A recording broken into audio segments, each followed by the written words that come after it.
So what do we have here? Hi, my name is Democritus, and my experiment is how there's a point where things can no longer be divided. So how did you do your experiment? Well, I didn't actually do anything besides cutting cheese until I can no longer cut it. Can you elaborate on what you did a little bit more?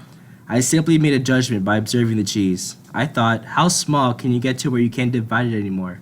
I decided that there must be a certain thing that can no longer be divided. That is not really scientific. You did not go through the scientific method. You also did not have a proper thesis or hypothesis.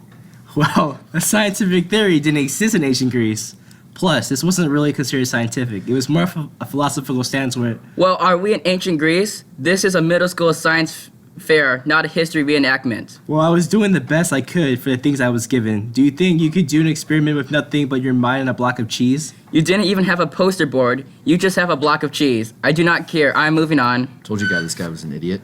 Wow, that was pretty harsh. Quiet, Boar. You're relevant to this topic. Well, at least I was accurate at something. Excuse me? Some of my points are the very foundation of the atomic theory. Are you saying that the atomic theory itself is wrong? Why are you talking? You know absolutely nothing. You thought atoms were only just spheres. So who's next?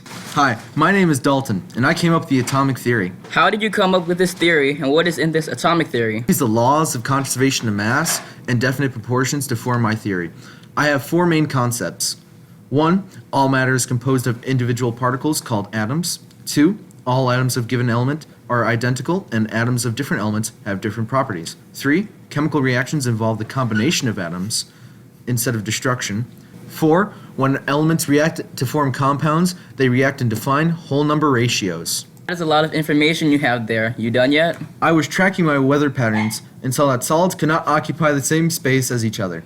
From this, I concluded that all matter must be comprised of tiny particles. Did you do any experiments? Yeah, wrong experiments. Hey, at least some of my ideas are still accepted. Well, most of mine are still accepted. Stop it, you two. You're losing points. Well, you said that atoms are the most basic unit. What about protons, neutrons, and electrons? What are those? Forget it, never mind. No, I want to hear what electrons are, and protons. Well, I know what electrons are. I can talk about them. Electrons are a particle. How do you stop being such a... Hey guys, Robert Milken here, today with a new amazing device, the oil dropper. With this new device, you can calculate the weight of an electron. But wait, there's more. If you order now, I'll throw in my good buddy Schrodinger in a box. But if you order in the next 5 minutes, I'll double the offer. And then I'll triple the offer. Then I'll quadruple the offer. Okay, now that that's settled, let's move on to the next person.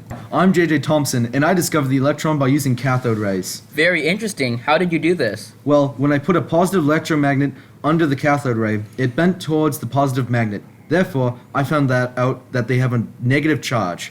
I also found out by putting a wheel in front of them, they spin the wheel, so they must have some sort of mass. So there must be these things called electrons that are somewhere in the sphere.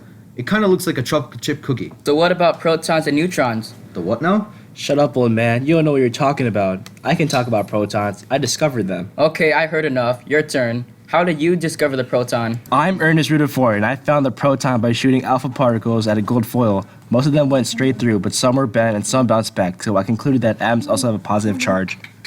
But that's not explaining everything. Mine is better. I agree. You do not explain why the light spectrum shows lines sometimes. But I can, so what? This is not your experiment. Rutherford, can you repeat your experiment? No, not here at least. Why not? Radiation. That's all I'm going to say. Okay then. Bohr, your turn. So I'm Niels Bohr, and I believe the electrons are quantized and how they can jump from shell to shell by acquiring photons. I created the orbital model of the atom, and it works great for hydrogen atoms. What about other atoms? What do you mean, other atoms? Or your model is unadaptable. Mine is good for all atoms, and your model is just irrelevant. Hold on. I thought you were dead in a box. There was a 50% chance I was dead in a box. Okay, whatever. What was your experiment? Well, I did not really have an experiment. I just improved on older models of Bohr, and I found out that shells can actually be divided into subshells.